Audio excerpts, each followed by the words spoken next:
नमस्कार प्रिय विद्यार्थियों, कैकेयी अनुताप में हम अब जो कैकेयी की जो मन की पीड़ा है, उसका अनुताप है, उसका जो पछतावा है, उस पर चर्चा कर रहे हैं। अब जो वहां चित्रकूट सभा में जिस प्रकार के संवाद, जिस प्रकार की बात हो रही है, उसमें कैकेयी अपनी मन की व्यथा को किस प्रकार कह रही है, देखिए।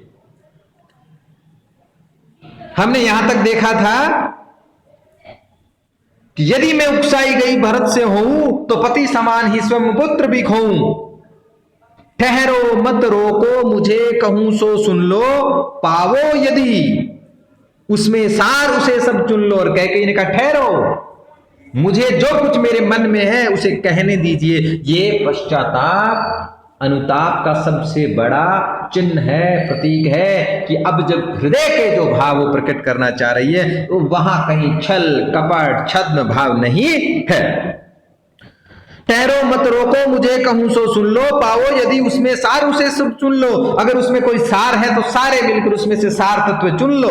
करके पहाड़ सा पाप मौन रह जाऊं, राई भर भी अनुताप न करके पाऊं। और कैकेयी देखिए क्या कहती है कि राई में पहाड़ जैसा पाप करके अब मौन नहीं रह सकती, राई भर भी अनुताप न करके पाऊं। क्या मैं तुच्छ थोड़ा सा अंश मात्र भी उस पर अनुताप नहीं कर पाऊं, पछतावा नहीं कर पाऊं? कम से कम यह अधिकार तो मुझे मिलना चाहिए। थी से नक्षत्र शशि निशा ओष टपकाती, रोती थी नीरवशवा हृदय थपकाती। और देखिए कैसा प्रकृति का परिवर्तन, प्रकृति किस नक्षत्र रात्रि का दृश्य।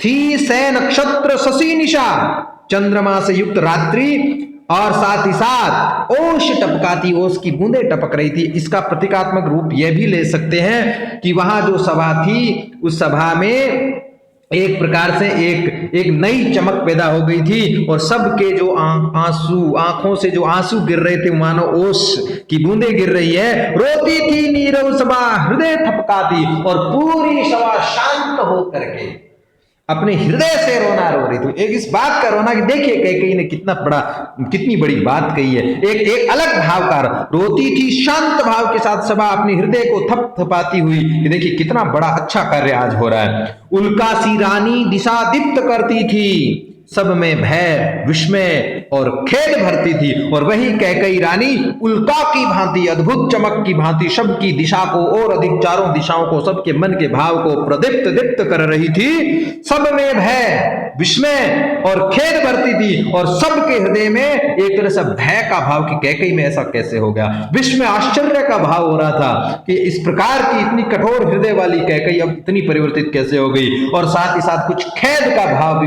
भर रही थी। खेद इस बात का कि देखिए कहीं ऐसा कोई दूसरा षड्यंत्र तो नहीं हो रहा है। हम लोग कोई किसी बात को समझ नहीं पा रहे थे। क्या कर सकती थी मरी मंथरा दासी, मेरा ही मन रह सका न निज विश्वासी। और फिर देखिए कैकेयी क्या कहती है, क्या कर सकती थी मरी मंथरा दासी। अरे वो मंथरा दासी, वो मेरा क्या बिगाड़ सकती थी। वो ये मत समझना कि मंथरा ही दोषी है। क्या कर सकती थी मरी मंथरा दासी, मेरा ही मन रह सका न निज विश्वासी। और कैकेयी कह रही है कि मैं किसी दूसरे पर दोष नहीं आरोपित करूंगी। मैं ये नहीं कहूंगी कि मंथरा ने मेरी मति को हर लिया था। मैं ये नहीं कहूंगी कि किसी ने मुझे षड्यंत्र में शामिल कर लिया था। मैं तो ये कहती हूं कि सारा का सारा ये दोष मैं मेरे ऊपर लेती हूं। मेरा ही दोष था। मेरा ही मन जब मेरे वश में नहीं रहा, विश्वास में नहीं रहा, तो फिर दूसरे को, किसी को इसके लिए क्यों दोषी कहूं। जल पंजरगत अब अरे अधीर अभागे,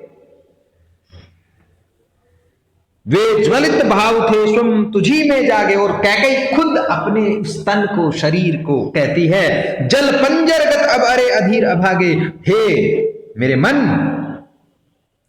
तुम जो अधीर है, जो बेचैनी है, और तू अभाग्य है, क्योंकि तुम्हारे ही भीतर ऐसे बुरे भाव आए थे जिसमें राम को वनवास प्राप्त हुआ था।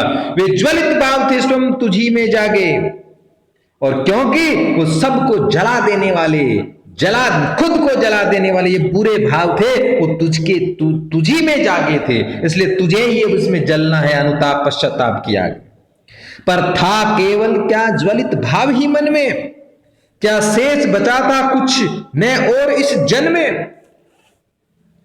फिर कैकेयी कहती थी कि पर था केवल क्या, क्या मेरे मन में सिर्फ उस समय सिर्फ ज्वाला का, आग का, विनाश का ही भाव था। क्या शेष बचा था कुछ न और इस जन्म में, क्या इस जन्म में और कोई अन्य शेष भाव बचा ही नहीं था।